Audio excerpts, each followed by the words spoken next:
Hello, hello. Yes, we're live. Thank you. Oh, I hear an echo. All right, we're here. We're live. Hello, everyone. Thank you for being here. Welcome to Ascension Gateway. I am your host, Sharon Sananda Kumara, and I'm here with my friends, Diane and Ashvin. Hey, Diane and Ashvin, thank you for being here. Thanks for the invitation. Yeah, thanks. So we're going to have some fun tonight, and thank you everyone out there for being here. Let me pull up chat so I can see. Christine Marie. Hey, Christine. Ashvin, thank you for being here. Shelly, good to see you too. Emily. Hey, Emily. All right, we're going to have some fun tonight. We're going to talk about the ascension process. And in our estimation, us, all of us here, not just on the screen, but in audience land, whatever you want to call it, out there. Let's have that conversation because it's really crazy times that we're going through. And it's fun times, intense times. And I wanted to bring up this solar flare that just came up. Happened yesterday, a huge solar flare, major X flare. So I'm going to share that real quick because that helps with the ascension process.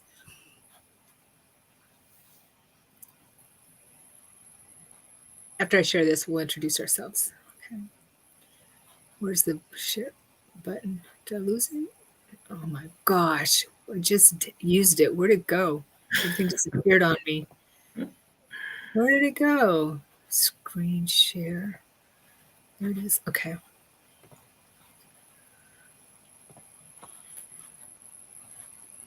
All right. Can you see it? Yes.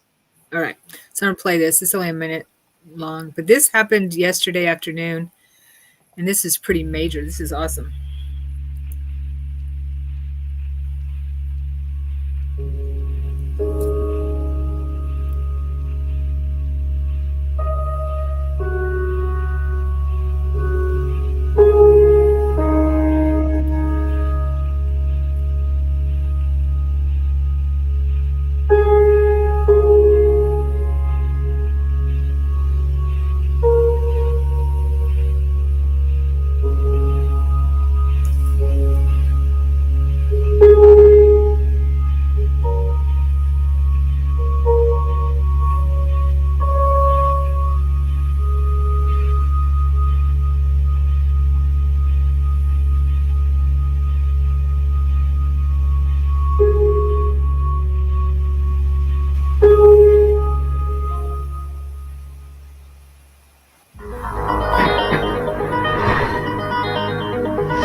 Beautiful stuff. So, right?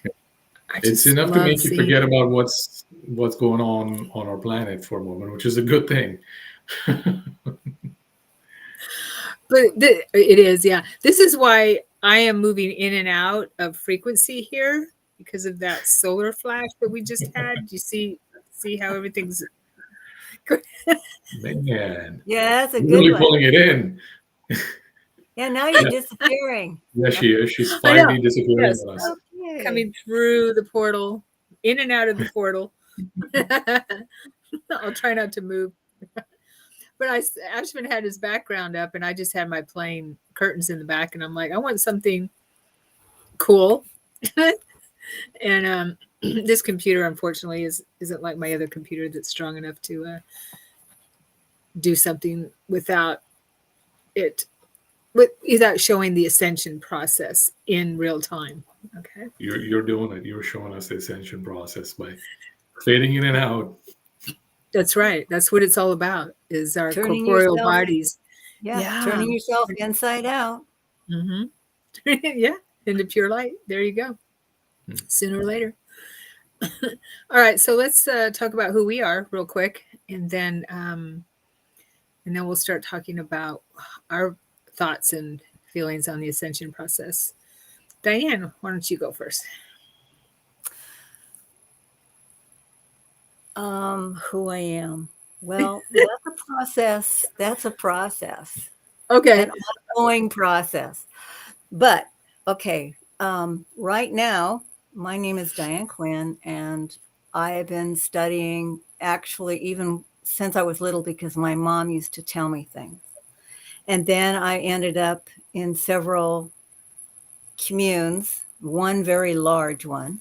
And then when I came back, I was so lost because I didn't have a teacher, and a teacher came to me, and then I went into that. It was a commune, but it was just shared housing.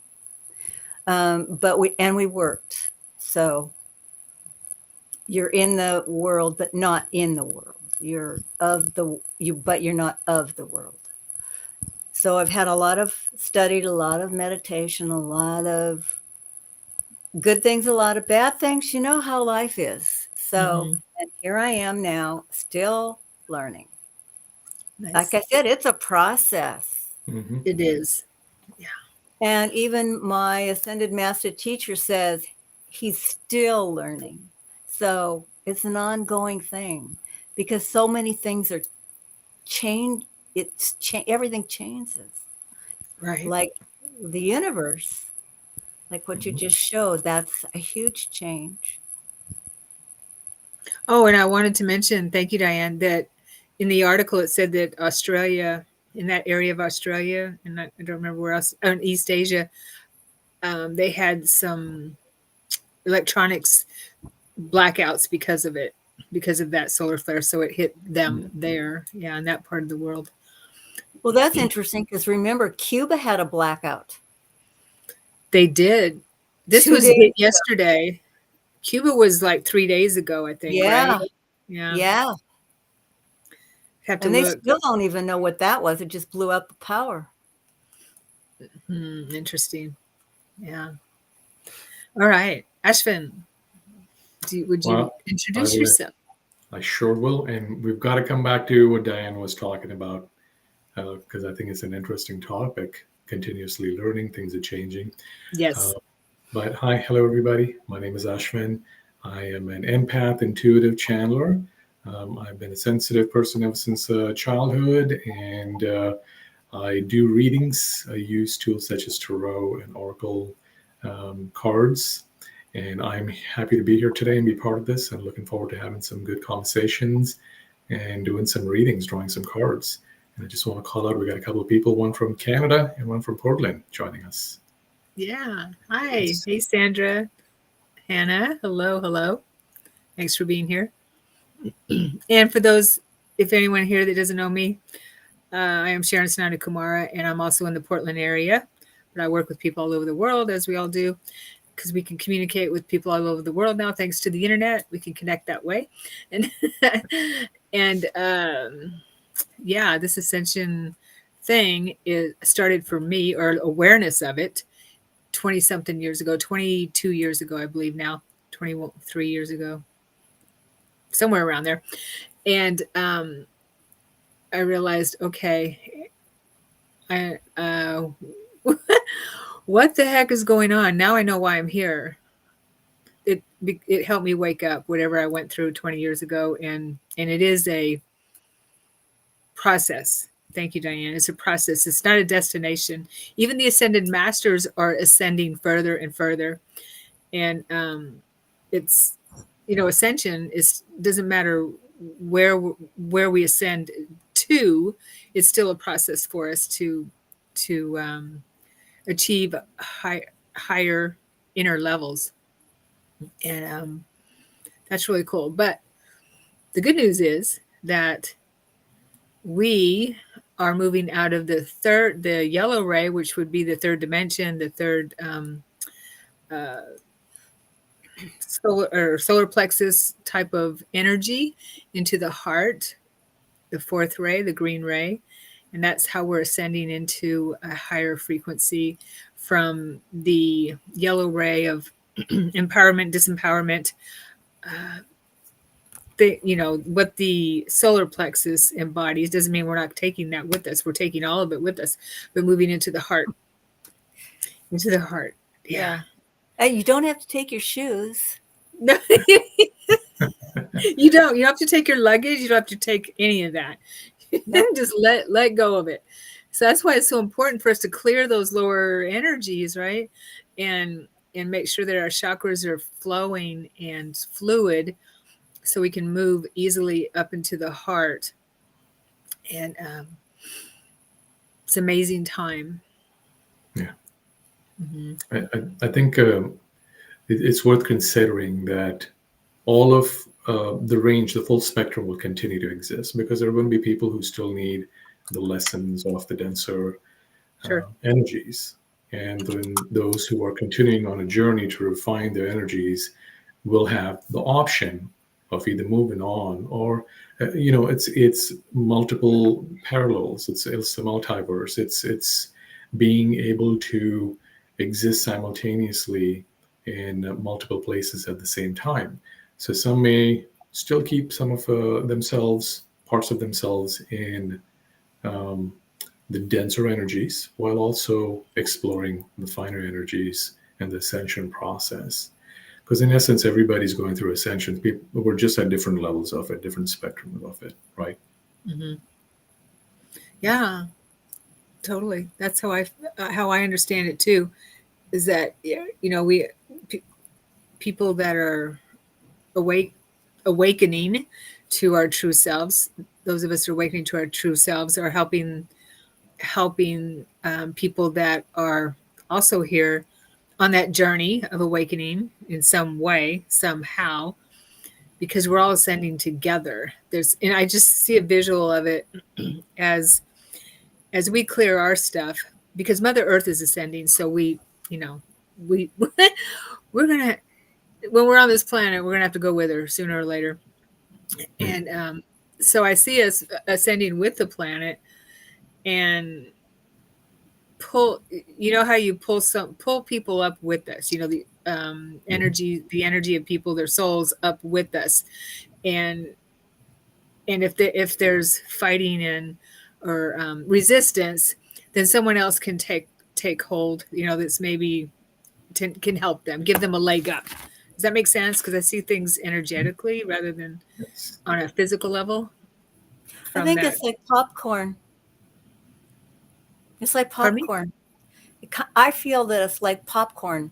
One pop, like just Oh, each Mm-hmm. each kernel bounces off the other one and helps the other one to pop. That's mm-hmm. kind of how I visualized it years ago when when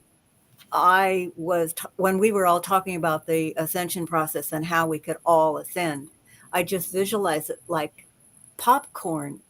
Each corn pops and hits the other one and moves up.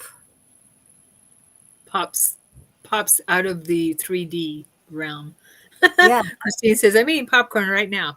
Mm-hmm. It just means we're all turning delicious We slowly. are.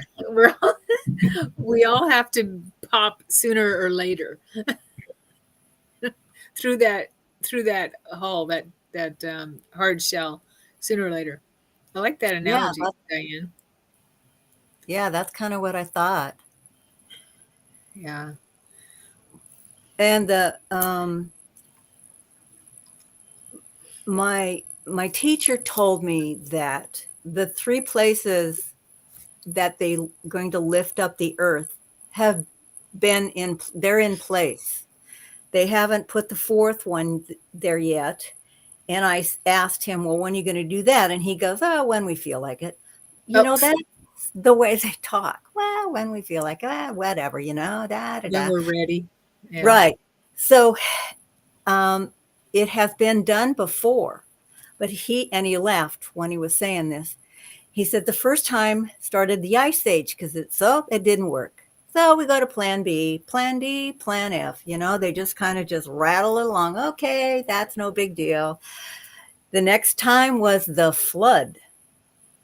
That's how that all happened. They haven't got it together yet, but they're going to try again. And this time they're going to succeed because we're going to help them. Yeah. Yeah, the flood. the Enlil energy, the way I understand it. Remember that Hmm. yeah, Enlil did that. Nobody can tell me different. Sorry. So you have to give me more proof, because that's what Well, a that's lot of not the that's cuneiform not tablets me. say. Uh-huh. Yeah, that's what he told me. Yeah. However, there was when the first Atlantis and Lemuria went down, it was Yeah. because of they put the rocks on the chakras and it blew them. And there our God self was split. The And earth that's how we chakras. lost, I mean yeah, the earth that's how we chakras. lost Okay. direct connection to God. And Mm. that's why meditation is so now important, because we have to get the thymus with the pituitary and the pineal gland together. That's crazy. I had a really profound experience when I was going through my quickening, where I knew my body was a planet, another one, and my chakras were out of balance, out of alignment. And I could hear voices in my head, and it was really scary for me. I could hear voices in my mind, in my head, uh, guiding me on how to bring them back into balance. But I knew that I was a planet. Huh, Diane, that just, wow. It felt like it That's just might have part been of the Earth. stuff. That's just part of the stuff that I'm going to start bringing forward. That is just Mhm. just a small little thing, because I Good. have so much information in this head from my teachers, and every which way to get it, I just need to get it out there. Right. My head is exploding, actually. Well, that's why you need your own YouTube channel for sure, or write a book. Yeah. What my teacher told me. Yes, and you're going to get another book, so you got to get the first one. Right. So, Ashvin, you wanted to? Did you want to comment anything about what Diane said earlier? I think we kind of were talking I about. want to comment on what you said earlier. In the beginning, you said we're going to talk about ascension. It's going to be fun. My ascension journeys felt like I was being beaten with a stick. So I want to hear about your fun ascension journey. Oh, well, I meant the Absolutely. conversation was going to be fun. The Oh, conversation. okay. Oh. Because my thought was, you gotta be faced with yourself, and that is so hard. And you have to learn to forgive yourself and love yourself for Hmm. everything. Totally. That Totally. is really, really hard. So let's have fun. Yeah. Well, I wrote that down, Diane, because I made a list of things, because I like to be somewhat, centered and have some clarity while I'm doing these shows. I look like I'm all over the place. And I wrote that down. That healing, release, release, release, heal, heal, heal the shadows, light, light, light, forgive, forgive, forgive. So important. That's basically what it's about. We start with healing the shadows, and it also has to start individually, which is what we've been doing, starting in doing this individually, and that radiates out to the collective. And the collective obviously is going through dark night of the soul herself, and so that's what we're seeing is the shadows, the light, with all the light that we have, with the work that we've been doing as a individually, creates the collective. We're creating the ascension of humanity, the what we call the new earth, the new matrix, the new grid, as the old matrix dies and falls around us. And it's really exciting once you get through the initial healing work. It doesn't mean we're not, like you said, Diane, with your teacher, doesn't mean we're not always, um, we don't have challenges. We do. We don't just sit on a cloud, play a harp, which would be kind of fun too, but for a little bit. Just like a couple days ago, I was doing my journaling, my morning journaling, and all of a sudden I got hit with this really deep emotion, and I felt Mother Mary, Mama Mary. I call her Mama Mary. I felt her there with me, and I was journaling and I was praying and praying to help the children because of my history. It's just really hurts my heart to see the horrible atrocities with children that humanity is perpetrated on children. And it was after my meditation with her, and I felt her there with me. And I don't have my journal here, but I'll have to see what she said. I got some news articles in my feed that said that people were arrested for child trafficking. I mean, it just kept coming, confirmations that she and it was being basically taken care of. Things were happening. This is interesting you bring this up because I will sit down in meditation and try to do energy work for whatever comes up. I sit down and I might start with something and say I want to do energy work tonight for, say, animals, or if I want to do some energy work for our houseless population. But I'll see where the energy wants to go. So I won't insist. It's kind of just a starting point. So get the engine going. And I think it was 3 nights ago, the energies wanted to go to animals, but more specifically to dogs. It was a dog collective. It was a dog consciousness. And about 2 nights ago, I'm pretty sure it was 2 nights ago, it wanted to go to help children. So it's interesting you bring this up. So I wonder if it was the same night and same evening working on the same stuff, if it was a collective push to move energies and to help the kids. Yes, I don't doubt it, because it was a couple days ago. Let me see here. Yeah, it was 2 days ago, I'm sure. Yeah, this is where we are. It was on the 22nd. 2 nights ago, yeah. And I'm pretty sure my meditation, that's where it went 2 nights ago. That's really interesting. Well, 2 nights ago, I was watching the TV and they were having the owner of Angel Studios on there, and he was talking about the Sound of Freedom again. And he's made a new one. He's made a new one. And they were talking about the child trafficking at the border. 400, what did they say? 432,000 kids are missing that have crossed the border. They have no idea where they are. Probably most of them are dead or trafficked.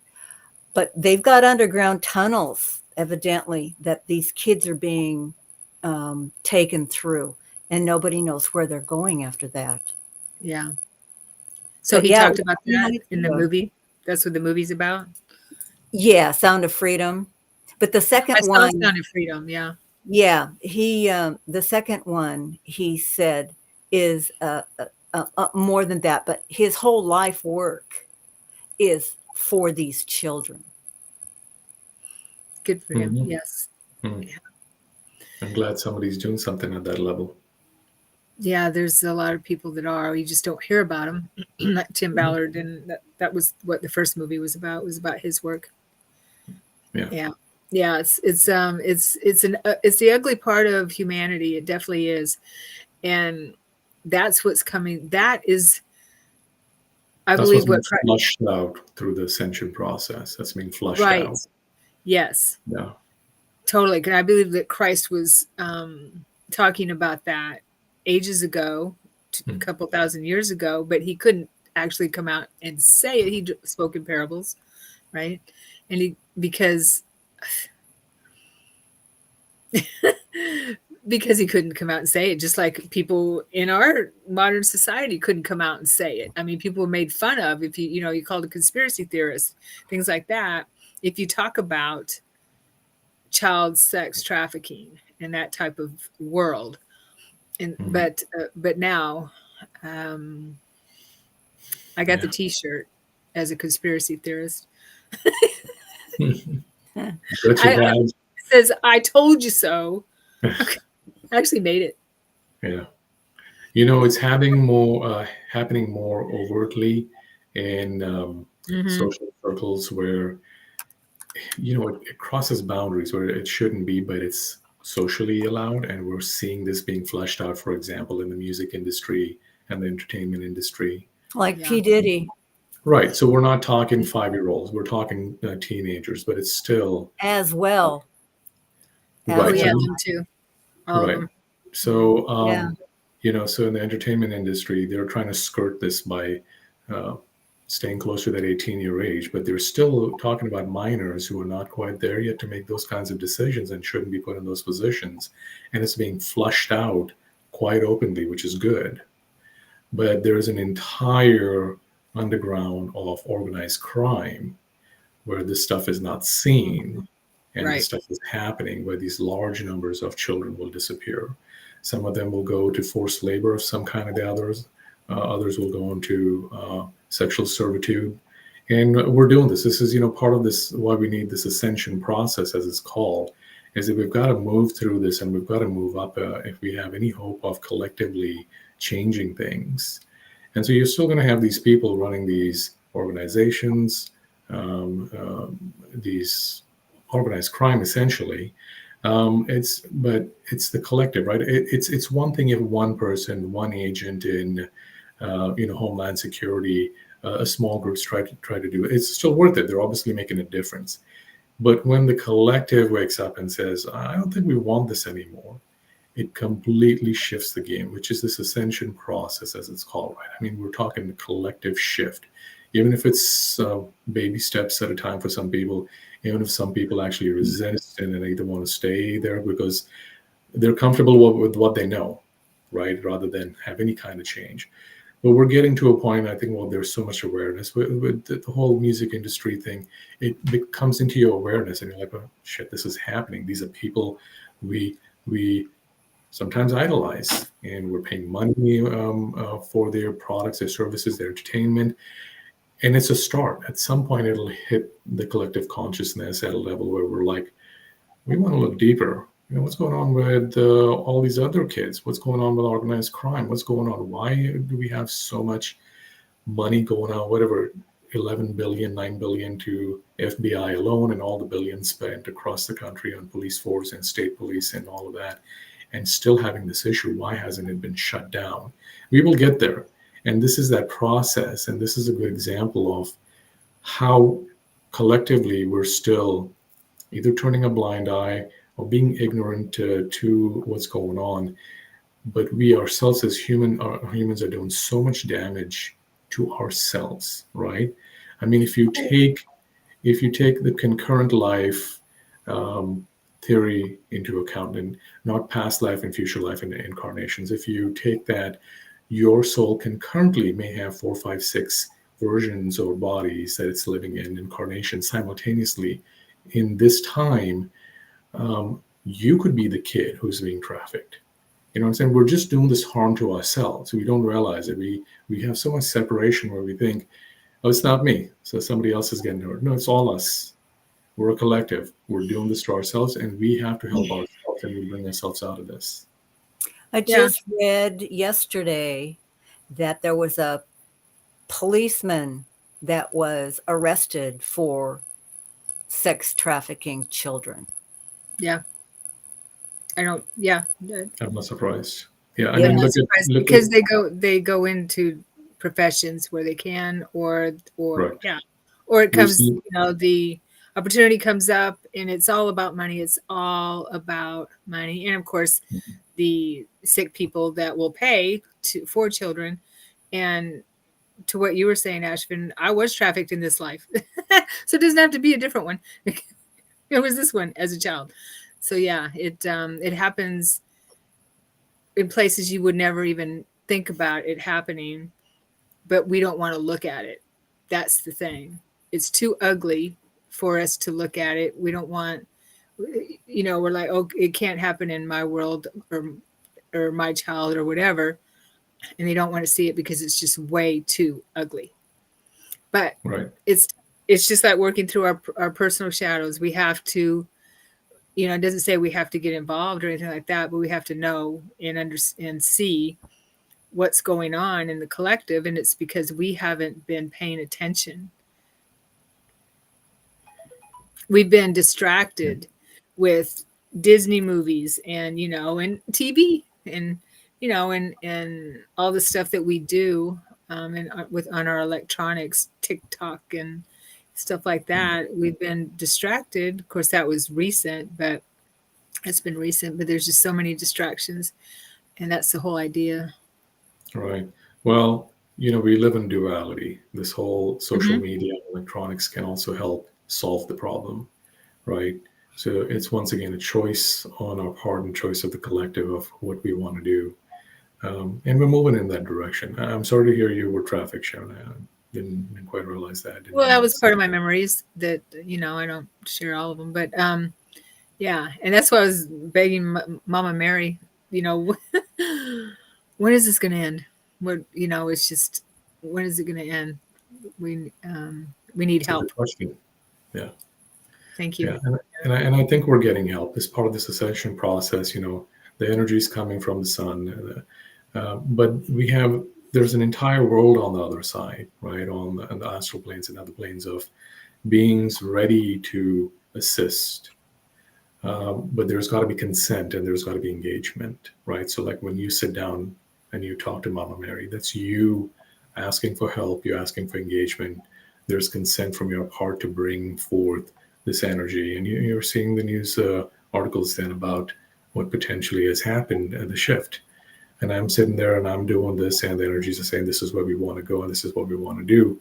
Um, so it takes there's that piece to this audience, for example, who's watching this right now and will watch this in the future, is going to be inclined towards having those kinds of relationships. And I encourage them to do their meditations, sit in the evening, sit at night, whenever you're called to it, if not every night, and do the same thing. Offer yourself up as a channel and a beacon to bring forth something good. It's all coming through intelligence on the other side. You don't always have to, necessarily direct it in a certain way if you've got a clear intention that it's got to help.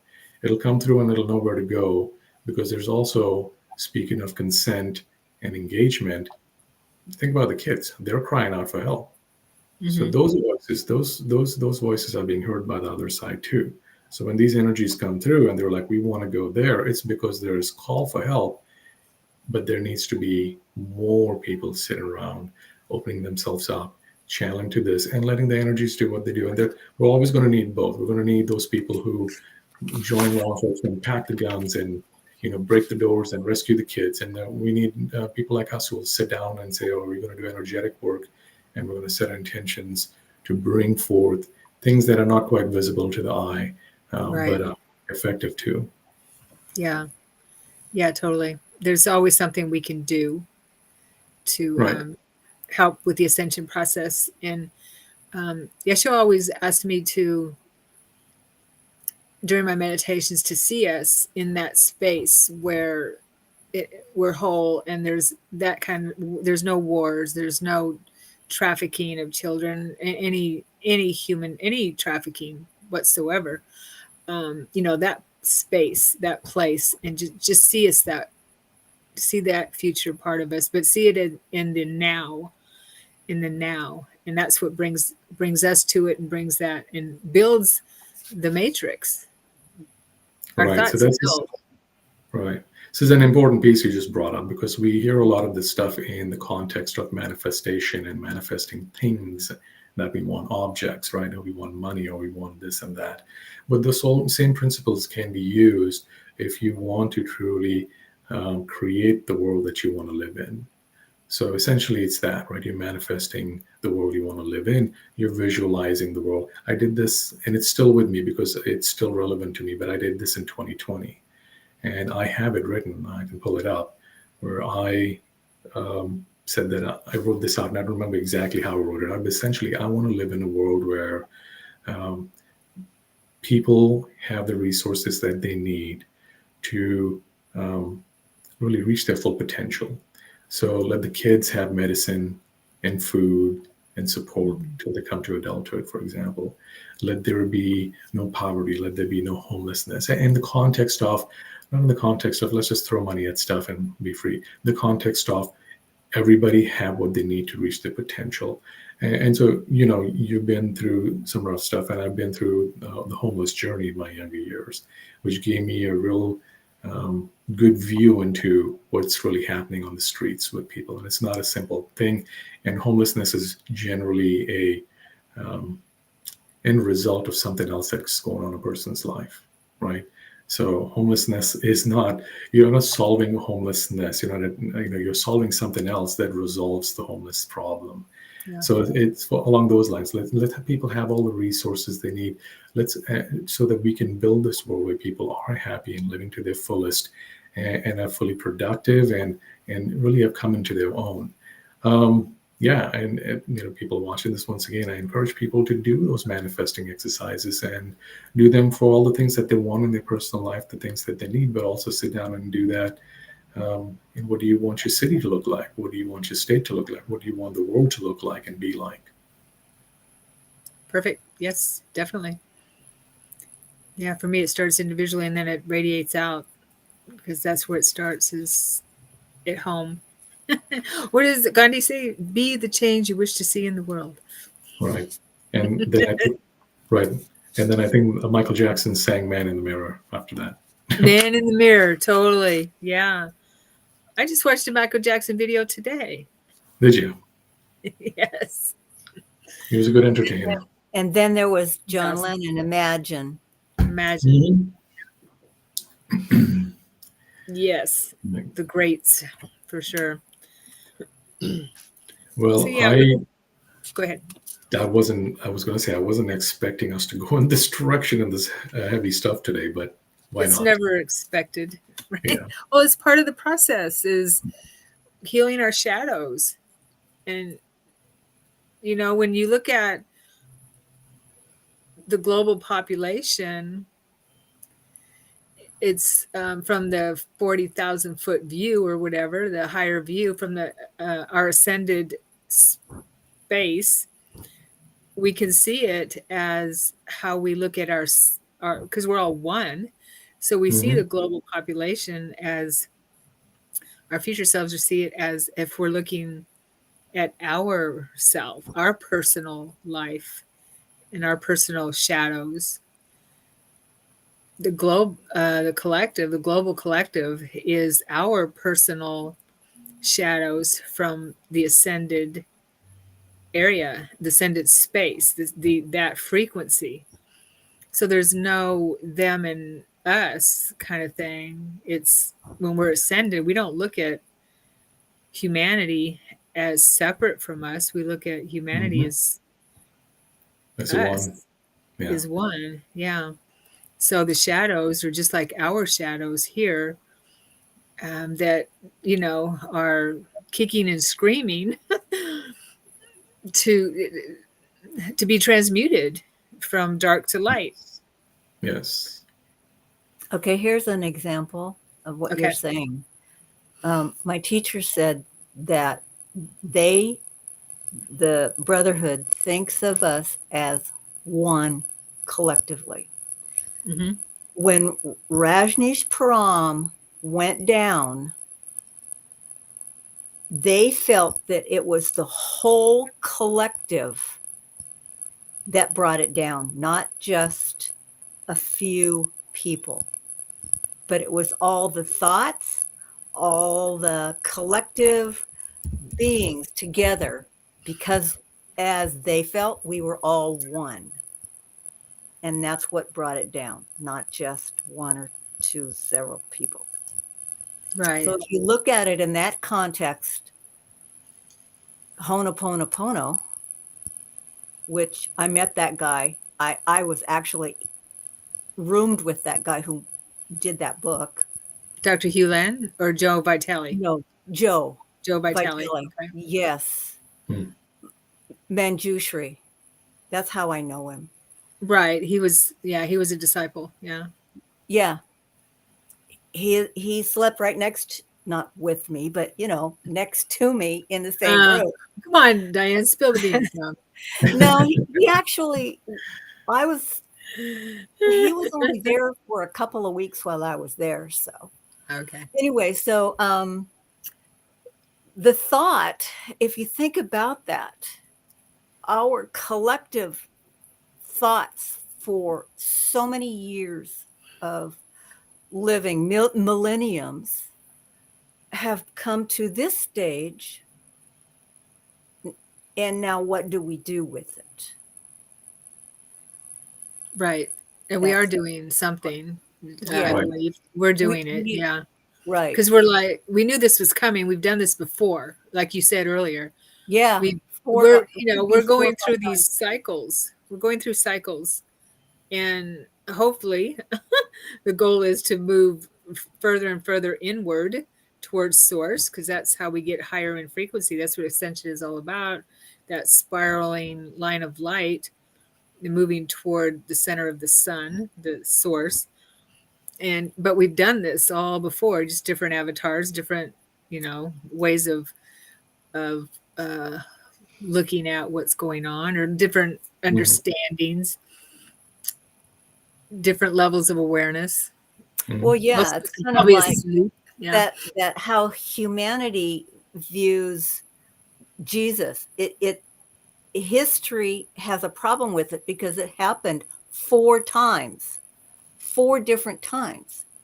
So all of that history is intermingled. The same thing with King Arthur.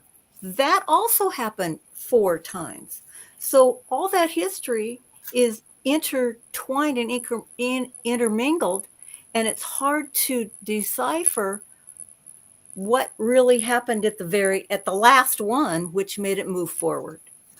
See, it didn't 2000 happen. years ago. Yeah. Yeah, it didn't happen for the first 3 times. So my question was to my friends, well, so if that happened, do you think we've done this before? And we're all going, well, we don't know. Maybe. Oh, yeah. It's obvious to me. Ashwin and I have had that discussion. Yeah, we have. Yeah, and with the same people. Right. The same souls, just different bodies, Right. different avatars, Yeah, same right. souls. Right. Well, it's no different than working on a project on this side, right? You come back together with the 10 people you know who've got skills. You work with them. You come together on a project. This just happens to be a project of ascension and refining energies for the collective, right? So you do come together with the same soul group, same soul families, where you're like, yeah, we've done this before. Let's go. We can do this again. Let's give it another shot. Yeah. Let's do it better this time. Yeah, let's do it this time. Let's actually do it. Yeah. And then Well- you're born here, and then you're like, oh my God, what is this? What did I sign up for? Right. Well, and I've heard this so many times from people. What was I thinking? Yeah. But when we're looking at it from that higher perspective, we see things a lot clearer. And and I kind of equate it with, say you have your craft, right? Whether it be music or sports or anything that you practice for a long time, and you Mhm. and you end up going into the Olympics or the Super Bowl, or you're not going to give up in the middle of it, because this is like the Super Bowl of of Earth's Ascension. progress, ascension. Yeah. So why give up in the middle of it just because it's hard, just because we're having difficulties getting through stuff? Yeah. Yeah. Hey, I tried to quit. Fight. Yeah. Fight. I tried to quit, in 2001, but they put me back in the game. They said, no, sorry. You can have a break. We'll take you to the locker room for a little while, take you to the planet. You get baptized or something with your peeps, but you got to go back in the game. Yeah, you had work to do. And I had to agree. We have to agree. I understand. Yeah. Yeah. And why wouldn't we? This is our family. Humanity is our family, whether we like them or not. Yeah. Enjoy those parts if you can. We all have families that our smaller soul group family that we might not, some of them might not like so well, or might, in this life. So, kind of see Yeah, humanity. you should try to do your best, because you're going to be with them the next life if you don't do it this time. That's the biggest problem. Yeah, it doesn't mean you have to like them, but just don't take any animosity or any, Right. anything Yeah. that, to the other side or with you. I'm here to clear everything. We're here to clear everything as much as possible so that we can move up that spiraling light, beam of light, whatever we want to call it, as far as possible. Because if we're dragging our stuff, we're not going to, it's going to be more difficult. Right. We don't want to drag our stuff. Yeah, leave your suitcases behind. Right? Totally. Is anyone here who has dreams of losing their baggage and they can't find their baggage and they got to have their baggage, their luggage, or their airport or something? No. Or is that just me? That I can think of. I'm sure I've had it one time or the other, but it's not strong enough to have stuck in my memory. Yeah. No, but that's happened to me. Oh, in material. Oh, in real life. Yeah, I was in real? Wales. We didn't get our luggage for like 3 or 4 days. Can you imagine? Yeah, I can. But yeah, that's annoying, frustrating. With But the I have same these every once in a underwear? while. Well, yeah. Yeah. Unfortunately, you have to go shopping. Gotta wash them. But I've had these dreams. I haven't had any in a while, thank God. But I realized that where I'm in an airport and they lost my luggage. My luggage isn't there. It's not on the conveyor belt or whatever. And I'm like, where's my baggage? Where's my luggage? They're like, well, you don't need it. You're okay. They just kind of, and I'm like, but I gotta have my cell phone. I gotta have this. I gotta have that, or my purse, I gotta have that. I have to have my baggage. And then afterwards, as I'm journaling, I realize, oh, I understand now. Yeah. They don't want you to take it. They don't want you to take it. Let go of your baggage. Yeah. You'll climb higher. Yeah, it's kind of like I look at this as pig pen. You're dragging all that stuff, all that dirt and all that stuff with you through life. Yeah, pig pen. That's kind of how I look at it. So you kind of got to laugh at it after a while. It's like, oh my God, again? I thought I got over it. Well, this is an interesting conversation, right? Because it also helps us kind of reframe that we are here for an experience. So we're born into this context, this construct, and the baggage exists here, right?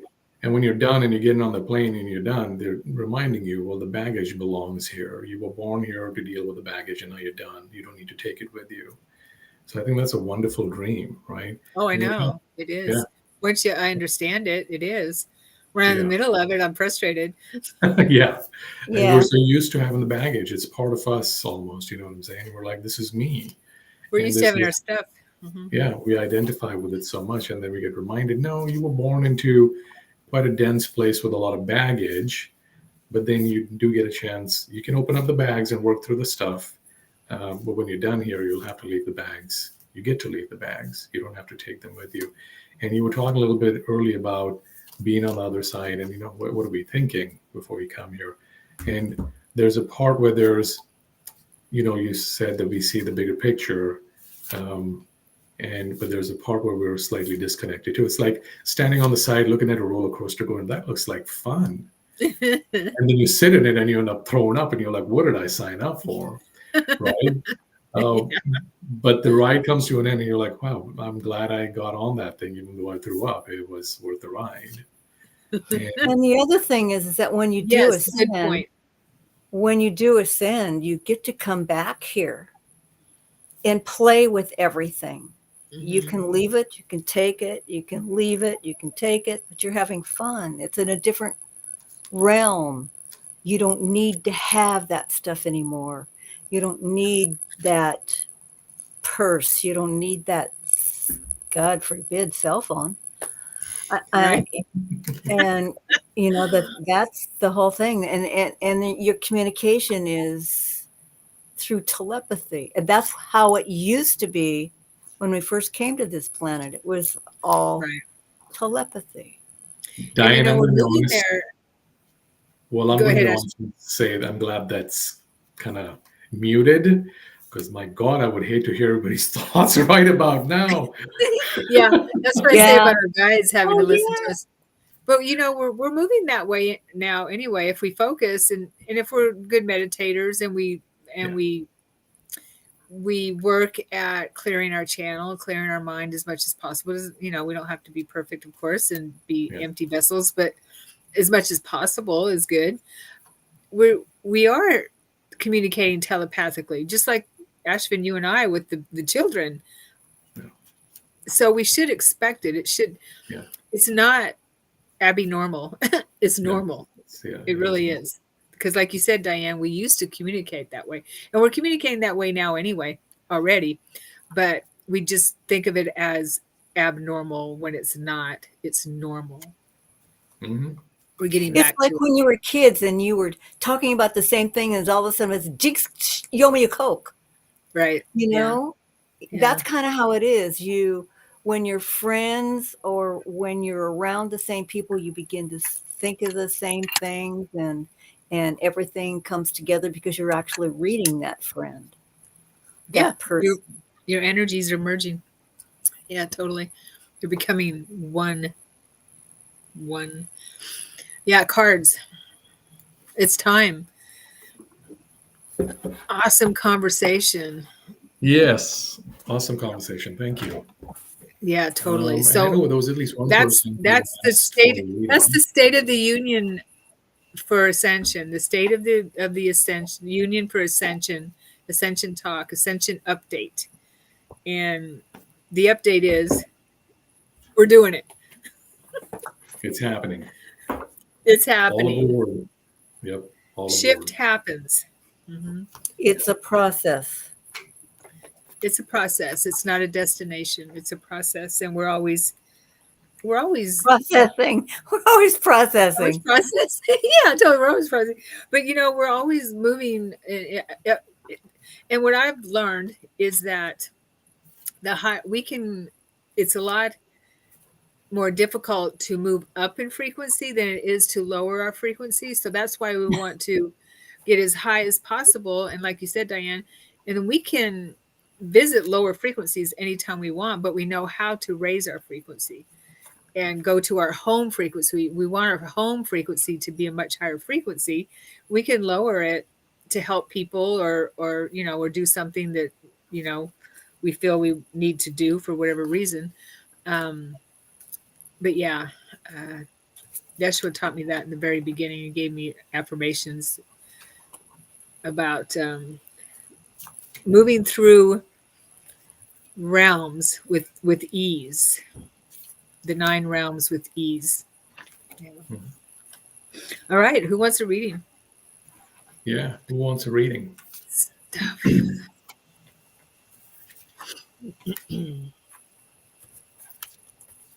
Well, I'll pull a Palladian card for the Ascension. How's that? For what we were just Sounds talking good. about too. While we wait for people to. I just love these cards. I love them as much as the Lyran now Oracle. All right, let's ask the Palladians to give us a message about our conversation today.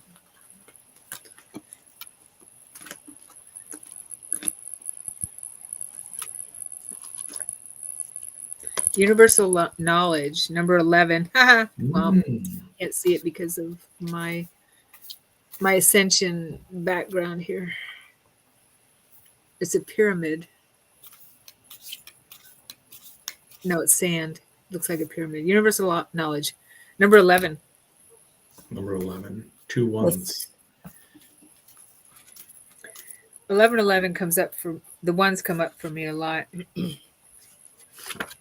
Well, that's part of the ascension process. Yep.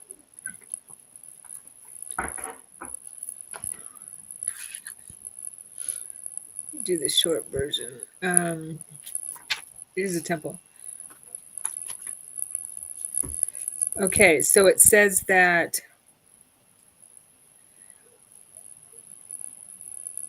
there's been a great deception on your planet that has resulted in the masses losing touch with the greater story of their star ancestry. Covered up by false education, colonization, and a corrupt media conglomerate, the human race has been led to believe that they have simply evolved from apes. I don't know if anyone believes that anymore. Maybe. Although the genetical makeup of the Homo sapiens has many similarities to this species, there's also many flat out deceptions that have been infused by false powers to create a block into fully understanding one's true star origins and the truth of why one is here. In order then to tap into this greater universal story, it is paramount that one detoxes from all history, colonized history, and education systems that places emphasis on Western knowledge. Basically, kind of what we've been talking about, clearing our stuff while discrediting other sources. In particular, is the opportunity to tune into the library that is themselves. Here's the temple of the self. Here in the temple of the self rests soul and genetic knowledge that is held in one's DNA. Know that your DNA is a data bank to your species' story. No matter the outside manipulation, the truth can never be taken from within.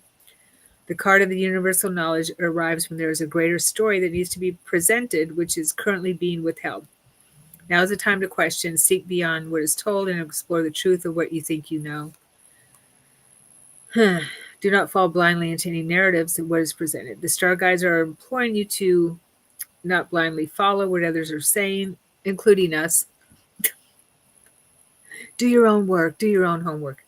Mm-hmm. Tap into your reservoirs of self knowing. Exactly. Yes. Make this a moment to break free from the confinement of mental loops and enter into the freedom of presence. Self knowledge always prevails. That's what Ascension's all about, isn't it? Mm-hmm. Yep.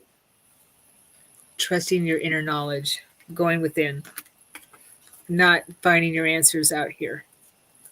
Yeah. Cool. All right, let's see here. I think you've got a bunch of requests.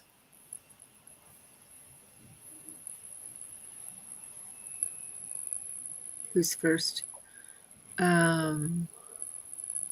Christine, looks like.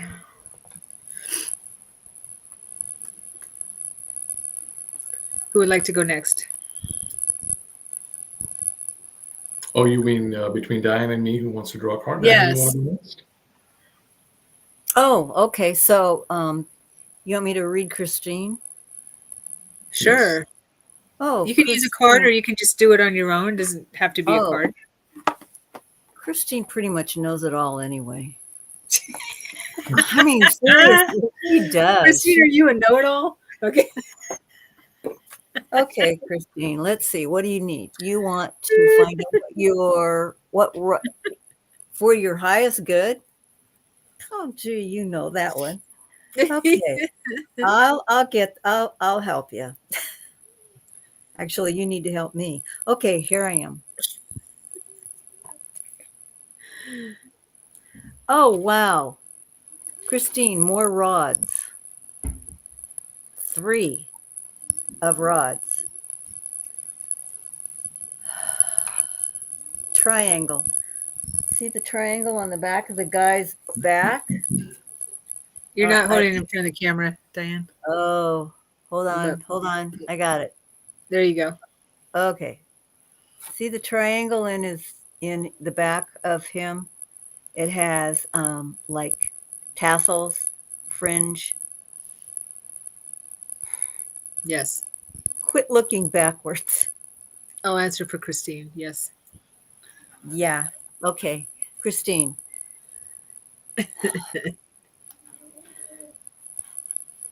You are so wonderful. You just need to stop looking backwards. The triangle is a pyramid in your back. So bring it forward. You have everything there. Quit doubting yourself. It's a 3. It's It's a triangle. Go forward. You have all the tools. Don't doubt yourself. We're not doubting you. So when are you going to read us, Christine? Dude, she's good. She really is. Yeah. She is. She's amazing. Okay. I got one more for you.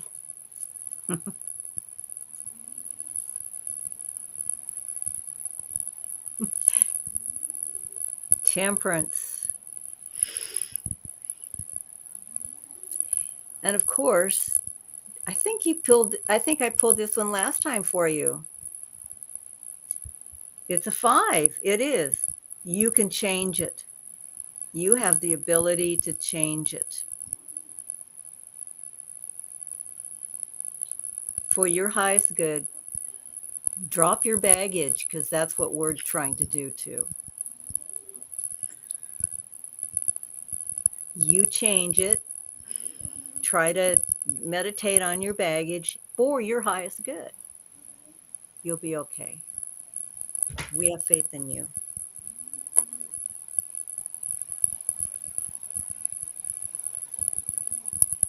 Nice. It's dropping the baggage. Yeah. Attachments is what it is. For me, attachments. Yeah. We get attachments when we're here. While we're here. That's, Yeah. Things, people. Things. Yeah, totally. Animals, people, cell phones. Oh, yeah. She's attached to a cat. Don't give that up. What? Her She's cats? attached to her cat. Don't give that up. Yeah, no, and nobody says you have to give them up, right? Just Right. Just look at it. right. Bring it forward, because right now it's in your back. And that's what you're doing. The rods are hitting your back. It's kind of like what's that guy? What's that Catholic religion that swats themselves in the back? Oh yeah. Why or something like that? It's called.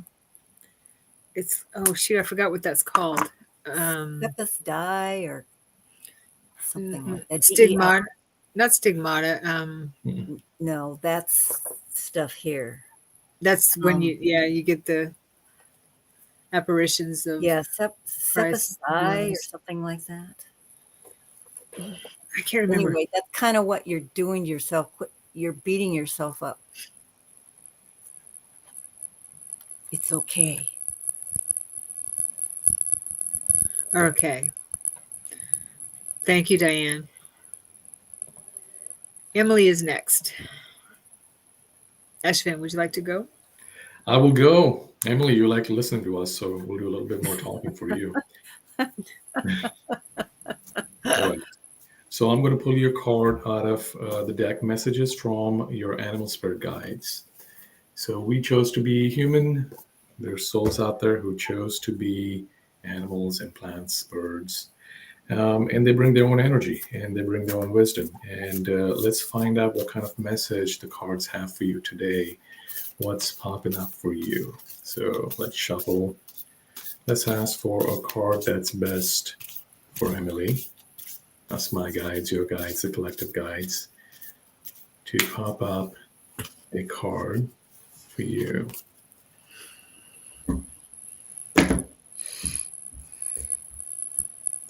All right, what popped up is the weasel.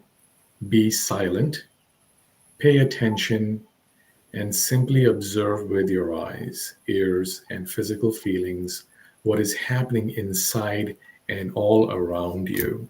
So let me pull it up in the book, and I'll give you the long version. Weasel, take a deep breath and release it slowly, then take another and another. Continue to breathe steadily and slowly from your belly to your chest. Breathing this way will help you attune to what you feel in your body. Notice the sensations without judging or trying to change them. Be aware of how your body responds to what you see, hear, and feel around you. Don't judge any of your experience as right or wrong. If you find that you're doing so, take another deep breath. Release the judgments as you exhale and return to simply observing your experience inside and out. When you practice this way of observing, you're operating from pure awareness or the witness self, the self that radiates through and fills your being. It's the self that feels a deep connection with the world as a participant, while at the same time is centered in the observer. Operating this way for a few minutes each day becomes a meditation and will stimulate the realization of the unity of all life, with you serving as a direct conduit and expression of spirit.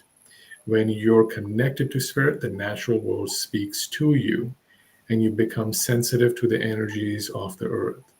Awareness through meditation on judgment, centered in your heart and your soul, allows you to know your authentic self without it, attaching concepts about who you are, pure you. So I'm getting this is definitely it's about really you letting go of once again attachments and allowing yourself to really step into the feeler self, the feeler that you are, the observer that you are, but more so your own knowingness, your own ability to sense things and tap into them, but don't have a reaction to them.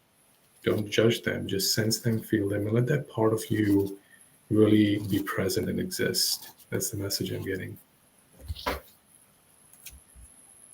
Did Sharon ascend? Did she disappear? Yeah, she She's didn't 5D take now. off her shoes. What I was thinking of is it's called Opus Dei. OPUSDEI. Hmm.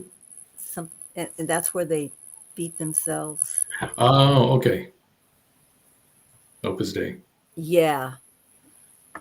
And Christine doesn't need to do that anymore. She Got it. did ascend. Did you She hear the saw. beep? Yeah. Must be your computer. Oh, she's back. Yeah. I had to take a jaunt through the portal and back. So, Nice. yeah. All right, Emily, I hope that was helpful to you.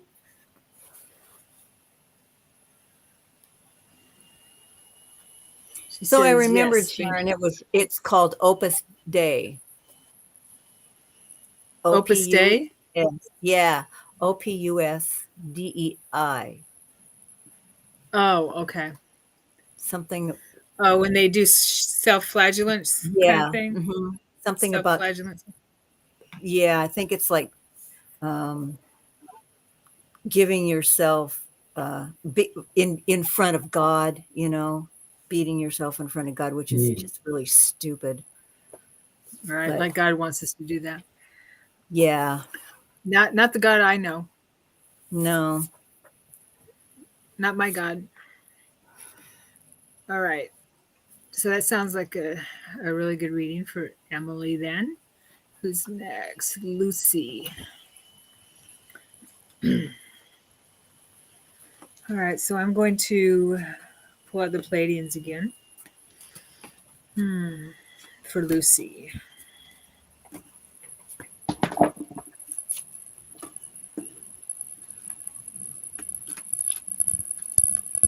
Palladians. Let's have a message for Lucy, please.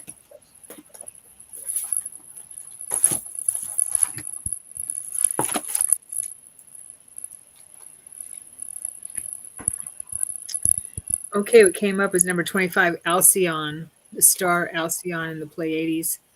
Mm. I believe that's where I went. I went to the central sun, the great central sun in in a meditation once. Where Yeshua took me. It's a pretty profound place, Lucy. Let's see what the book says about that. It's the brightest stars in our Pleiades constellation, all attuned to the heart that is Alcyon, central sun. This grand central sun of our galaxy is actually made of multiple stars, whose rays of light all directly pass through her gateway towards Earth. As a relative to Master Ra of your solar system, Alcyon is too a cosmic emitter and universal living library of creation templates. When one attunes to any central sun, or in this case the great light of Alcyon, they gain an innate ability to receive creation templates which weave one's consciousness field into the same intelligence as source. A creation template is a packet of information that provides blueprints on the constructs of reality. The card of Alcyon arrives when a time of ripe possibility and co-creation is upon you. All paths you walk upon soon turn to gold with your crystal clear intentions that alchemize any lower distractions. This card signals that the universe is saying go in capital letters and giving you a green light to accomplish all your dreams and visions. Now is a time where one's life choices can empower their life dramatically. Pay attention to any fears that attempt to sway you in other directions, and know that you reside in a traction-based universe where your motives are duplicated in energy received. Therefore, seek what brings you the greatest joy and fulfillment, knowing that it too will be the byproduct of your entire endeavor. Open to the light of glorious Alcyon and merge with your crystal clear vision. You are this source. You are this light. The creation templates seek you. Go for it. Abundance, prosperity. Follow your bliss. New path, new opportunities. Exercise. In a meditative state, request and connect with the great light of Alcyon. In order to receive her creation, template codes into your crown. Know that all is provided for and you are divinely protected. That was awesome. And the numbers, yeah, and the numbers 2, 5, and they add up to be 7. They go along with that reading. Also, the Garden of the Dove is in Alcyon, and it relates to Kauai. As above, so below. Kauai. Nice. Yes. Lucy, I think you read my book. Hopefully you remember the chapter where I went to the Great Central Sun. That I feel was Alcyon. That central sun. Nice. Yeah. Where Christ took me. So let me know. Yeah. This is a beautiful card. I love this card. Beautiful. I can just feel the energy on it. Woo! It's making me sweat. That's where souls go when they die. Oh, yeah? Yeah, Garden of the Dove. It's peace. Cool. Well, the Great Central Sun. Okay. Alcyon. Nice, nice. In the Pleiades. It's a portal. It says it's a portal. The portal between Earth Yeah, that's why. and the Pleiades. Yeah. Interesting. Kauai. We could all do that meditation. We'll have to do a meditation to go to Alcyon ourselves. We'll do an exercise. Yeah, wouldn't that be cool? Mm-hmm. The Great Central Sun. Okay. Okay. Who's next? Shelly. Diane, are you up? I think you're up. Yeah. Yeah. Okay. I don't think I know Shelley. Shelly's wonderful. Oh, I figured that she was, or she wouldn't be here. I know, right? Of course. She's also a very powerful psychic herself. Oh, cool. Yeah, maybe she should be reading for us, huh? Yeah. Maybe Yeah, Christine and Shelley. Yeah, the role should be reversed. Yes. Okay, let's see.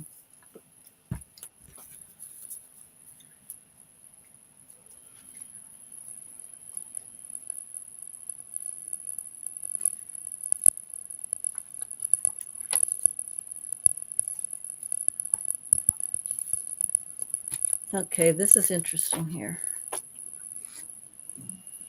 Wow.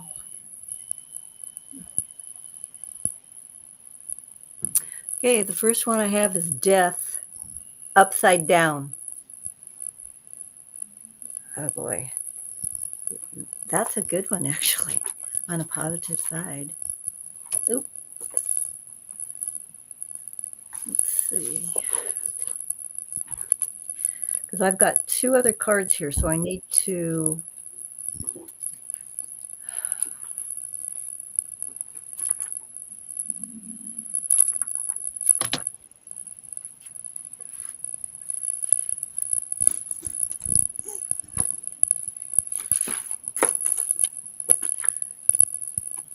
Okay, it says renewed.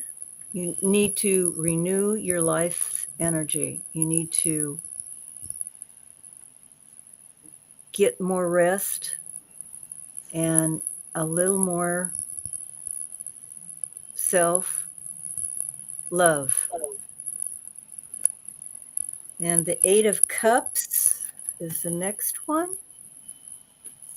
And an eight is of course, we all know that that's an infinity, which means that if you do some positive self reflection, that things will come around for you and your life will be a little different and a little easier for you.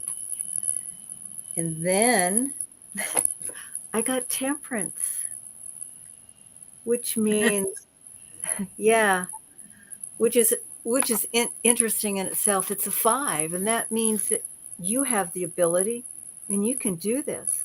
And yeah, she should be reading me. Yeah, this is all you have to do is just take it easy. Life is good for you. Everything is okay. Just remember that you are okay and God loves you. That's a good one. Can I have it? Yeah, you just take it, Nice. relax, take it easy. Things are going to come your way. It's infinity. You're good. You're loved. What more could you want other than ascension? Nice. Okay, Shelley? You know, in the book Bringers of the Dawn, the Pleiadians, channeled by Barbara Marciniak, Barbara Marciniak asked the Pleiadians, how much time should we be spending on our ascension process, you know, a day, or our spiritual progress? How much time should we be spending on it? How much time do you think we should be spending on it, according to the Pleiadians? Or, you know, anyone? Lifetimes. All day. All day. Lifetime. All day. 24 hours. Yeah. The Pleiadians said 20. Yes. Well, We should be spending all of our time on our ascension process. Yeah. All of it. Yeah. Full-time job. Yes. well, somebody said one time, could I have a day off? And the answer was, there are no days off. There are no days off. Yeah, or every day is a vacation, depending on your perspective. That's true. Yeah. Yeah. Okay. Okay. Shelley says, I'm not feeling any of that at this time, meaning the good stuff. You're not feeling the good stuff right now? Just relax. It'll be okay. Yeah, just it's there, just waiting for you. Just relax. It'll be okay. I need to take that advice myself. I think we all can take that advice sometimes. Yes, we can. Yeah. Definitely. Yeah. Okay.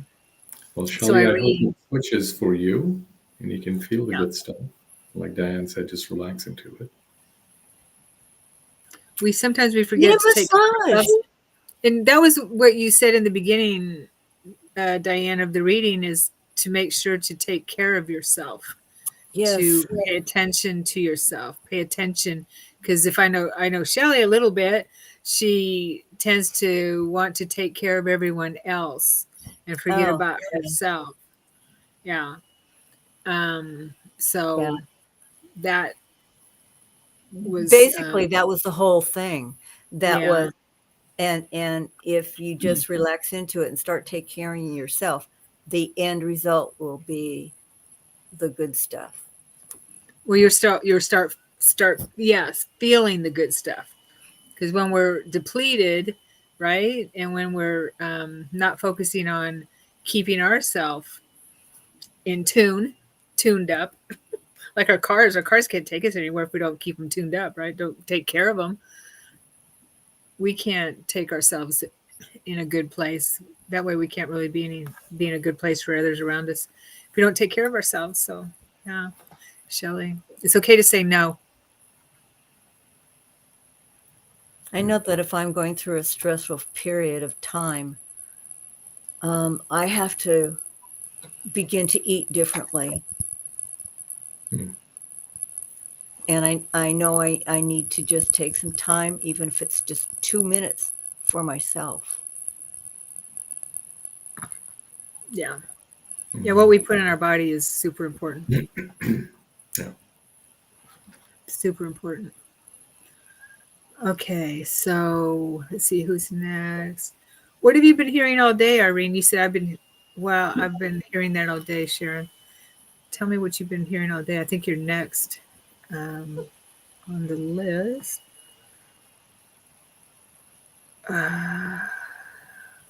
Oh, Charlene is. Okay, good. Look inside. Look inside.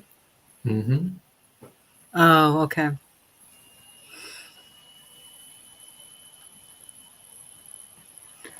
Okay, Charlene. Charlene. Yes. All right. Charlene, we're going to use the Starseed Oracle deck to pull your card. And Nice. let's see what we get. All right. It's been shuffled pretty well. I'm going to go ahead and cut it. And we will get a card from you, from our guides. And the card that comes out for you is Star Ancestors, Hidden Secrets, Lost Wisdom, Look a Little Deeper. Wow. Talk about making a connection or somebody popping up and saying hello. All right. There we go.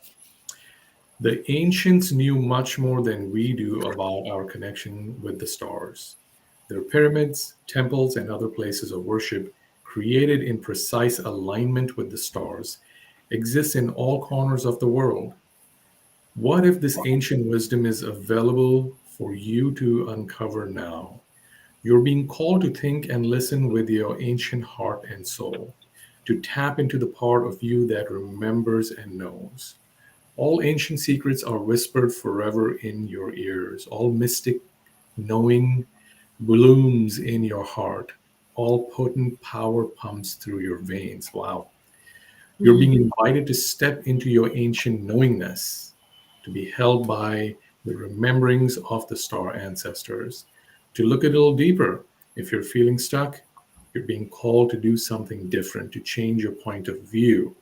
Creativity happens when we put together two things that don't belong, when we do the unexpected. So often, a creative solution is right in front of us, but because we think the same thoughts and act the same way, we miss what's in the open. You're here to remember and uncover ancient secrets and transmissions, technology and wisdom that are so needed on the planet right now, to unlock your soul's memories of a time when we lived in harmony on earth and one day will again. Boy, talk about an ascension connection, Yeah. reminder, calling card. Yeah, good job. Nice, Charlene. yeah, hopefully that resonates, Charlene. Hopefully you get something out of that. That was a pretty powerful card, I think. Yeah, sounds like it for sure. Okay, so where are we at? 7:30. Okay, we can do a couple more. Let me pull up Cis Pro. Cis. Okay.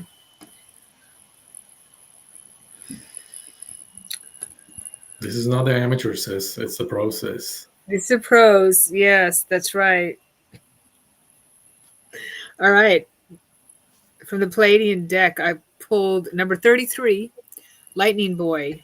Well, Hmm. that is a great number. Yeah. 33. Yeah, totally. Christ. Mm-hmm. Lightning Boy. That looks pretty powerful. This is the first time I pulled this card since I've got this deck. Thank you, sis. 33. That's pretty. Crystals all around. Okay. Yeah. There is a story from Pleiades of a boy who was struck by lightning. Similar to your Earth, many of our worlds contain these forces which cause for electric bolts to breach from sky to Earth. In particular is the story of a lightning boy who one day unexpectedly gets jolted by thunderous solar shock. Sending pulsations through the veins in his body, the boy is temporarily pronounced dead as Pleiadian medical staff attempt to restore him back to vitality. But just as all hope is lost, his child, which we will refer to as Makaa, Makaa, Makaa, is instantly brought back to life and now holds prophetic visions of what is to occur. He forewarns of those listening that a great cataclysm is heading to this very specific part of the land and instructs for all the beings in the area to depart immediately. Reluctantly, the villagers follow, and soon after, a massive earthquake rips into the land, pulsating to the very area that Makaa forewarned to his community. The story of Lightning Boy is often foretold in our lands, for it is wise to always be open to wisdom and guidance, hitting you when you least expect it. Here was Makaa, a young kid pronounced dead, who was jolted back to life to be a hero and save many lives through his experience. We share this story because your life has deep purpose. Sometimes a situation can look bleak and seem as there is no end in sight. But just like Makaa being on death's door, one's fortunes can change in the blink of an eye. Life pulling you back to fulfill a much deeper purpose than you never deemed possible. The story of Makaa is a reminder to never give up on yourself, for through your perseverance, you will perform heroic acts that will help many others down the road. Meanings: patience, rest, recharge, take your time, divine timing, and wait, and changes. Sounds to me like this card is confirming for you what you may be wondering about your life purpose, your life plan. Hmm. Yeah. Hopefully that makes sense. And the number 33 is pretty profound too. Mm-hmm. Yeah. Yeah, 33. You know, when you think of beings on other star systems, you don't think of them having lives like, you know, walking around and getting struck by lightning and and the medical crew trying to bring them back to life, you know. They're no different than us. There's no Mm-hmm. difference. Yeah. Which is really cool. I love that they put that in here about a Pleiadian little boy. It bridges that gap that we don't understand how other cultures and on other planetary systems, you know, may be existing. Yeah. Nobody asked that question. You know, we all move to things such as technology and this and that, and disclosure, which is important. But where's the people asking about? Hey, do you write poetry? Do you cook? What do you eat? What does it taste like? how do you live? And what is your family unit like? I got a reading once from a channeler about some dreams, and I was told that it was ape-like beings from the Andromeda galaxy, and they lived on a planet, and they had a fertility rate of about 25%, and they had decided collectively that they would live in pods, where it would be one couple that can bear children and three other couples live together, and the couple that could bear children had enough, so everybody had a family, and they lived as a unit. I mean, so and that's so wonderful. There's just so much going on out there that we don't know about. Yeah. Yeah. Right. Just like in my out-of-body experience I shared with you, I think it was Ash. I'm not sure if I shared it here, maybe in our galactic updates, maybe where I came across these green beans. They were training. It was in a training scenario, and I was interested as interested in the training as I was about them. I wanted to know about them and their planet and their life, that kind of thing, and how old they were. And they were like, "You're here to train. Pay attention. You're here to understand this information we're giving you, but I don't want to care about that. I want to know about you." I'm not a good student, I guess, for that kind of stuff. Yeah. All right. Well, did we get everybody? I don't know. Charlene, thank you for the feedback. Appreciate it. Yes. I think we got everybody. Is Anna still here? Anna? Was Anna here? Anna was here. Oh, I didn't even know I didn't see her. Yeah. Okay. I don't think she's still here. It's really pretty late where she is. It's late, yeah. And I think there's Malva who said I would like one. Oh yeah. Sandra. Okay, let's do Malva. All right. Sandra and Malva. I can't find her. Oh, there she is. All right, Malva. Hopefully you're still here. Oh, and Sandra too. Okay. All right, we'll do Sandra after Malva.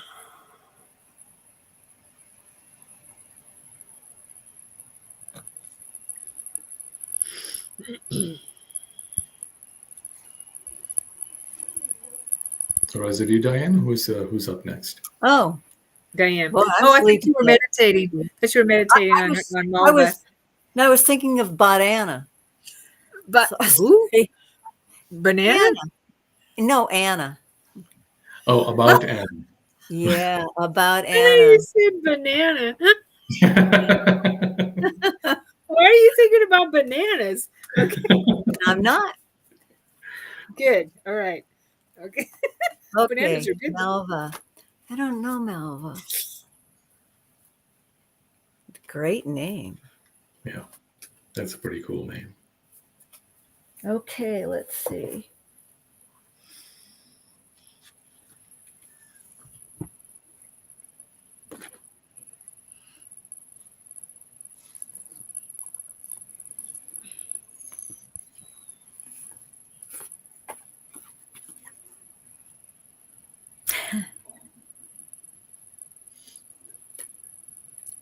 Wow. Well, this is the sun. That's cool. It's 21, which breaks down to a 3, which is a trinity. But the sun is happiness. It also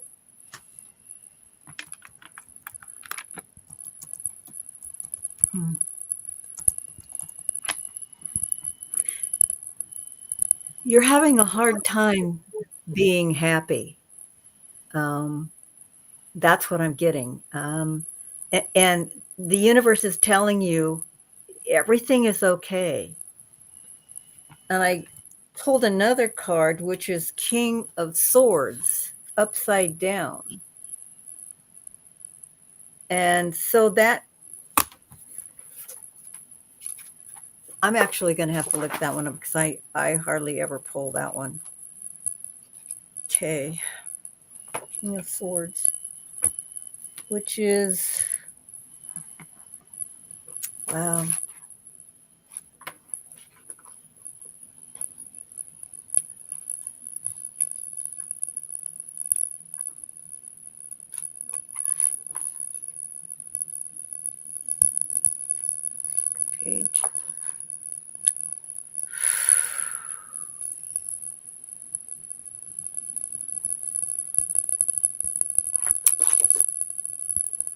You're too hard on yourself.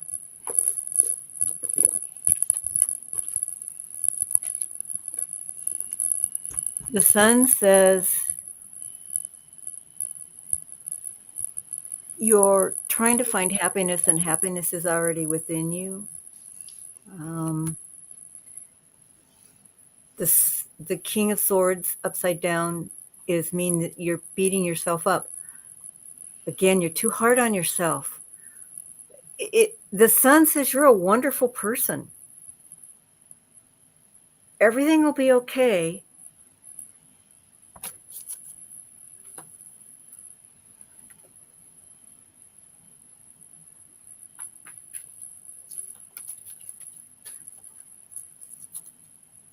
You have to learn to love yourself.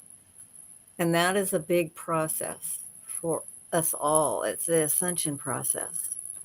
And in order to ascend, you have to begin to love yourself and not be so hard on yourself. No one is, you are perfect just as you are. You wouldn't be anybody else but yourself. And I have a funny feeling that people come to you for advice. And also, I think you have a lot of friends, but you choose your friends wisely. And I believe that if you, like I gave this advice to Christine, stand in front of the mirror and say, I love you. Just try it for a few minutes, few seconds, even just once. And then try it nude. And then you'll begin to laugh because it's stupid. So the whole thing is that you're perfect just the way you are, and God loves you. And any mistake that you made, we've already made it for you, so you don't have to worry about it. So you'll be okay. That's what Christ said.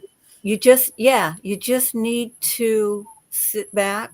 Boy, everybody has to relax out of this whole thing today. Everybody's so tight. But it's okay because things are getting better. The world is angry right now, but things are getting better. We will be able to breathe. We will be able to love each other. We will be able to go to the grocery store and not worry that we don't have any money because the person in front of me had to put something back so I couldn't handle it. Even if I didn't have any money, I had to pay for it.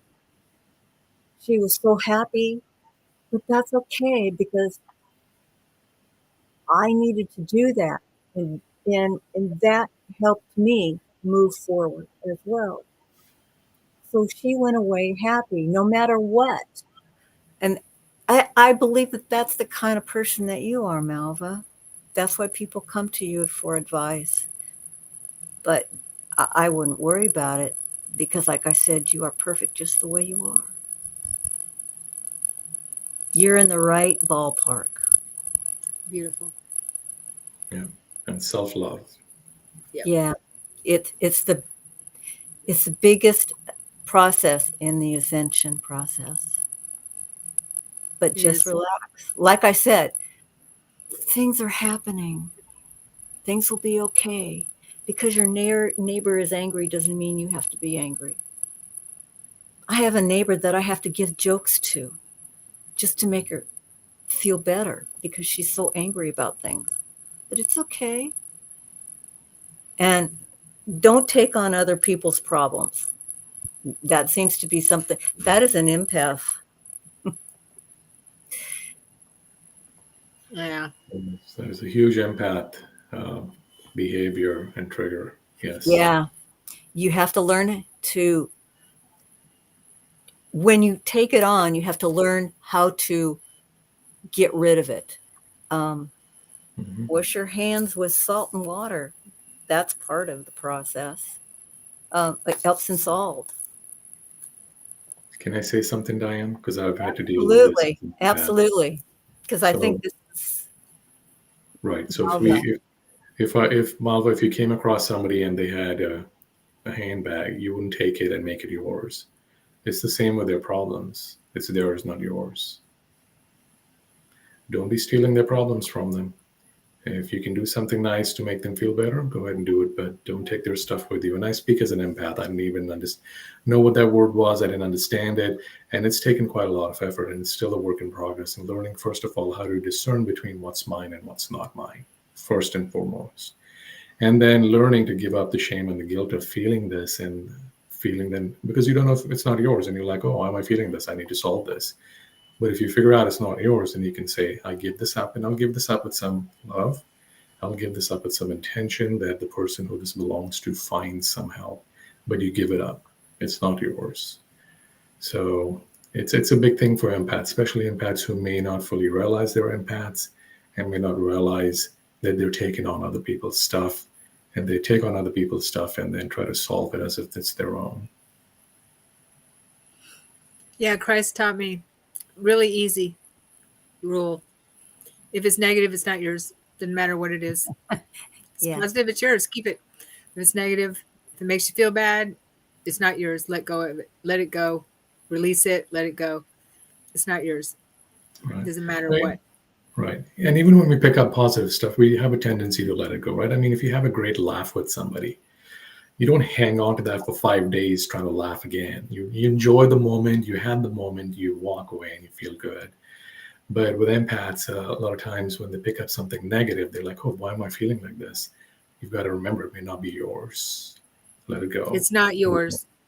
Yeah, let it go. If it's yours, it'll pop back again and you can be like, oh, I guess it was mine. I'll work on it. But in the moment, just let it go.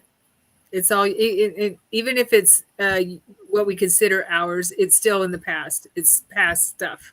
So let it go. Yeah, totally. So that's good advice, Ashvin. Just let it go. It's not yours. It's none of it's yours. And that's the illusion anyway. Yeah, it is. And It's the part of illusion.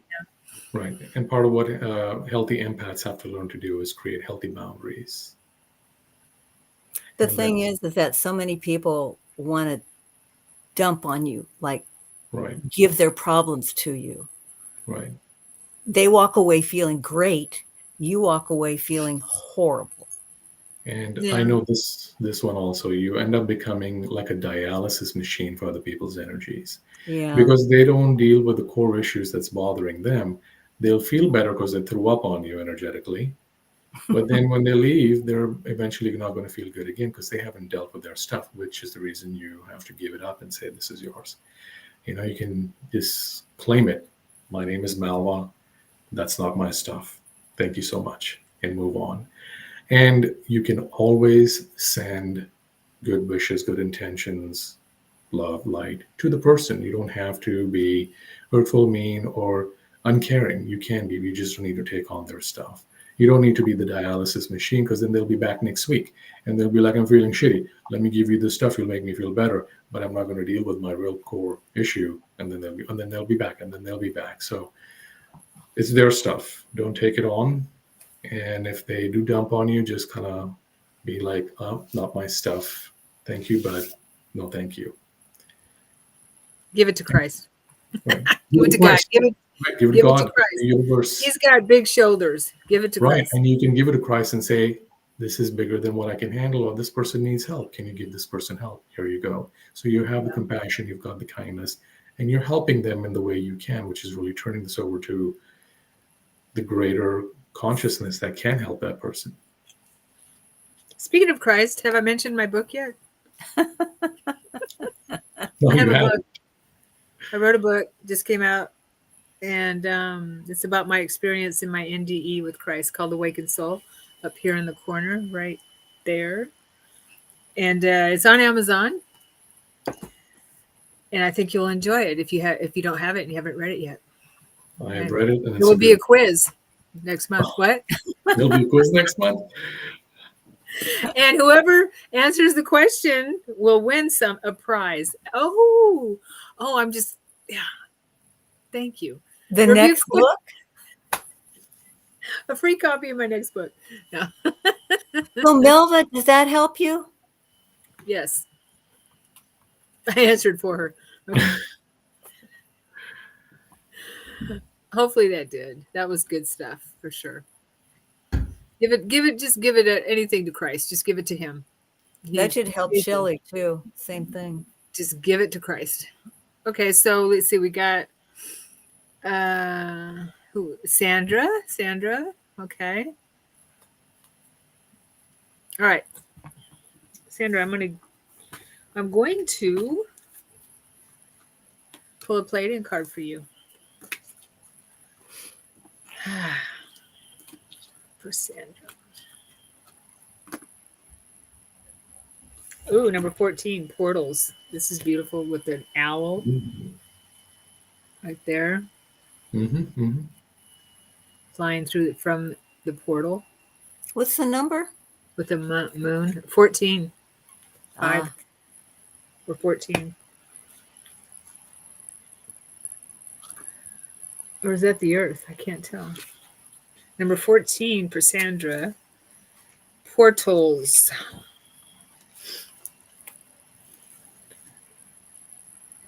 On your planet rest many hidden entrances, which your ancient ones knew of in order to travel and bilocate to locations far beyond the capacity of your current technology.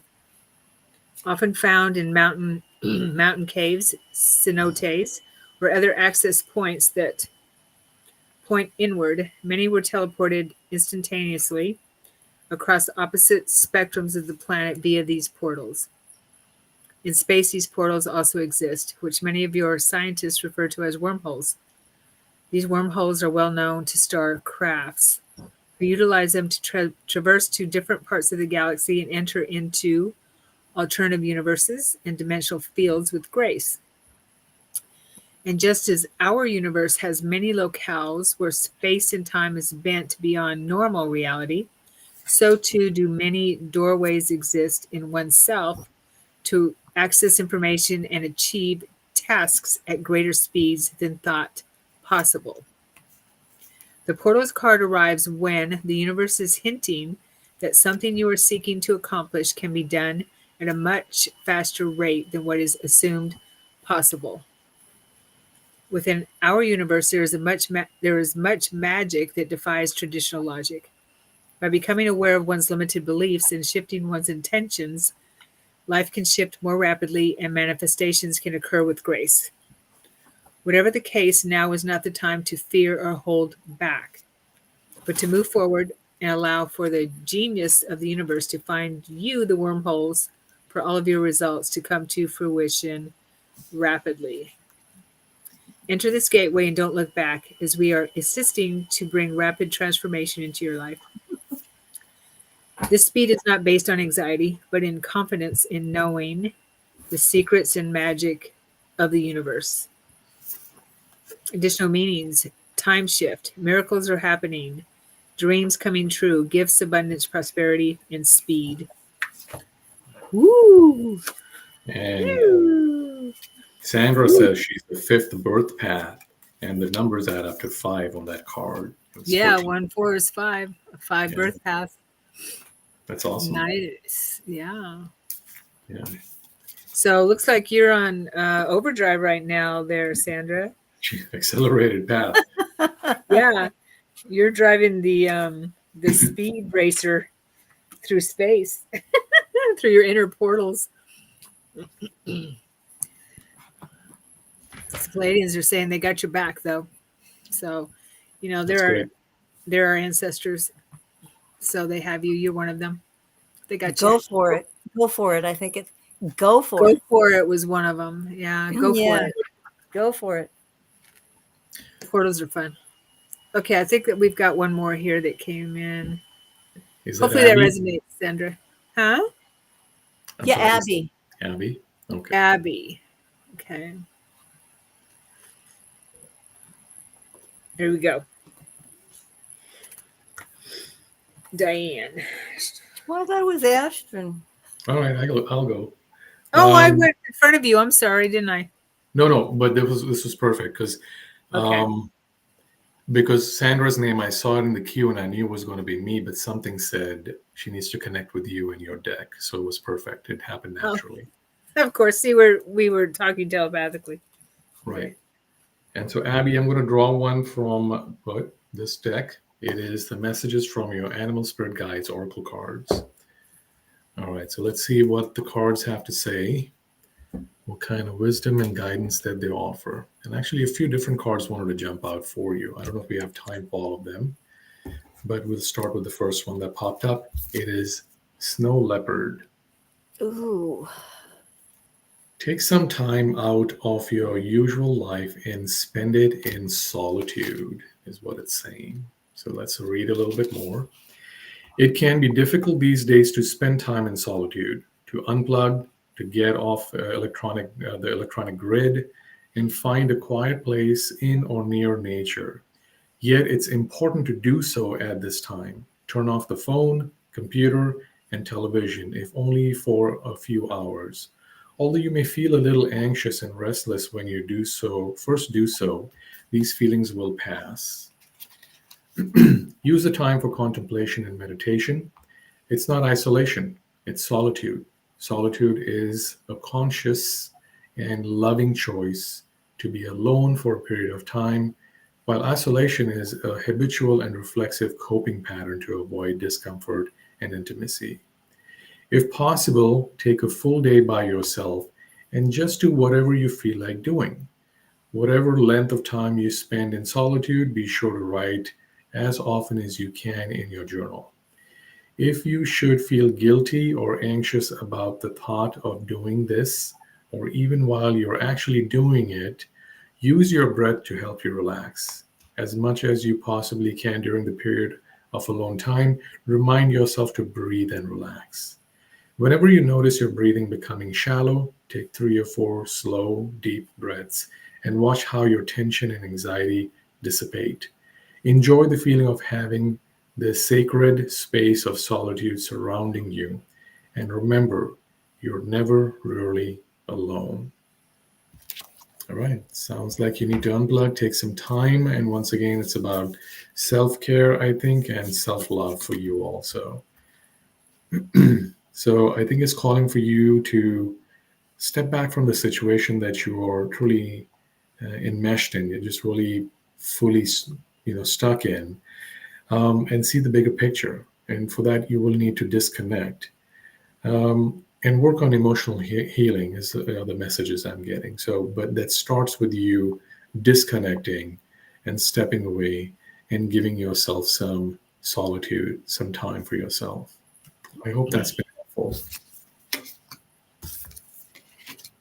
Yeah. Nice. That seems to be the theme of Doesn't tonight's it? readings. Yeah. Wow. So let us know, Abby, if that helps. You said you're desperate for reading. So if there's something in particular you want us to look at quickly, let us know. But that sounds like self-care, right, Yeah. is the answer.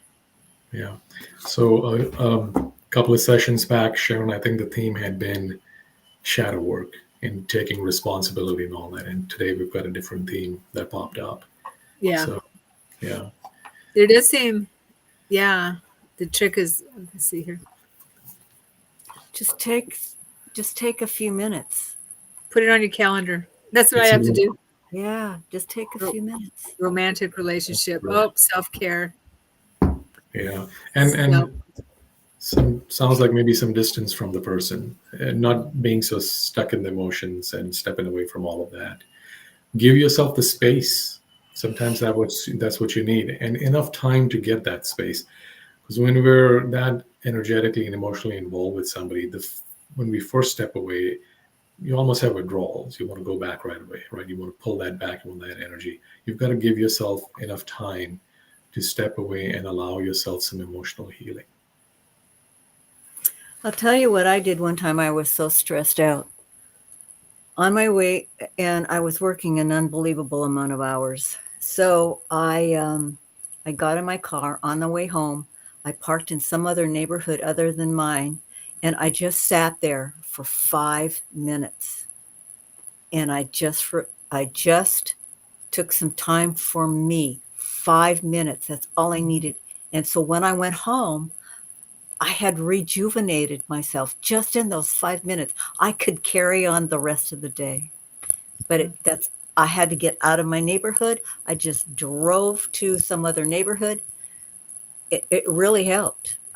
That's not, I mean, that's not something you might do, but it's a suggestion. Just even on your lunch hour or whatever it is, just do something like go shopping, something like that. Yeah, don't forget to breathe, breathe, breathe, breathe deep, breathe deep. It's really important to breathe when we're in stressful situations, and don't how I put it, don't let your spiritual practice go by the wayside, because that's what gets you through this. That's what gets you through troubles. That's what gets you through challenges, is your spiritual practice. Make sure that you have that in place with your meditation, your journaling. Journaling is very important. And your meditation time and connecting to your guidance. Very, very important in tough times, because that's why we do it for these times. Because we don't need it when we're going through really, when we're happy go lucky, but we definitely need it when we're going through tough times. Yes. Hope that's helpful. So just one quick, Sandra says you see black, white triangles. You keep seeing black, white triangles. So you had the reading for the portals, The right? rectangles. Yeah, black, white rectangles. The one had the 14 Oh, card? speed. The 14, the speed. Yeah. Yeah. Huh. Interesting. I Well, would ask my guidance. have you ever tried to go through one of those rectangles? Good question. Right. That's what it made me think of. Is like, okay, she's going through this stuff, and if, like in video games, you see, things going past Right. you Just really so zooming fast. by, really. What came to me. Yeah. All right, peeps. I want to pull this card for everybody. It's called Star Royalty. This is for our group. This is for everyone here. Star Royalty. That's right. That's what we are right here. Remember that. Number 39, 12, 3. Deduces down to 3. We're 3 in a pyramid. Star Royalty. That's what we are. Okay. Thank you, everyone. Thank you. Yeah. We'll see you next time, whenever that is. Tomorrow I'm doing another free out-of-body experience presentation, because the Zoom link didn't get sent out to some people. So if anyone wants to come to that, go to my website and you'll find the registration link on there. And that's all I got at the moment. Anybody else want to share anything that they got No, going on? just some gratitude about being here. I thank everybody for showing up and participating and letting us read for them. And I want to thank the two of you. Thanks for setting this up, Sharon. Of course. It's always fun Thanks so much. hanging out. Yeah. All right. Thanks, everyone. See you again soon.